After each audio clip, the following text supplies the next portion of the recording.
So ito na nga mga brother, i-feature natin ngayon itong nabili ng aming client. This is a 10 PE dump truck na naka high side. Actually sinunod namin yung kanilang gustong taas ng high side.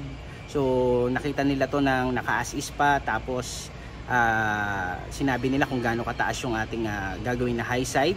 So this is a 10 PE dump truck. So ito papalibutan natin to bago i-pull out.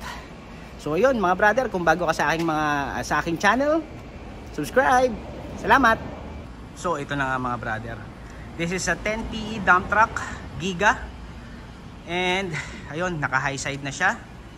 And this unit is going to Pangasinan. Ayan, ang napakaganda, ang kinis mga brother. Oh. Ang ganda ng pagkakabanat ng pintura mga brother. Alright. 8 stud. Tapos pala nagpa-additional siya ng molly sa likod at saka sa harap. Alright. Kaya kung pansin nyo, medyo mas tumaas pa lalo yung clearance dito mga brother. Clearance dyan. So ayan. Very fresh. Ang daming molly mga brother. Very nice. Ayan. Ang ganda. Ang ganda. Ito, ready to go na.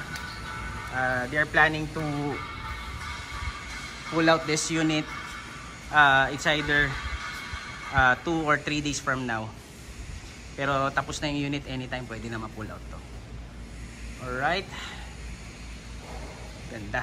Ganda na pagkakabanat nito mga brother. Ganda.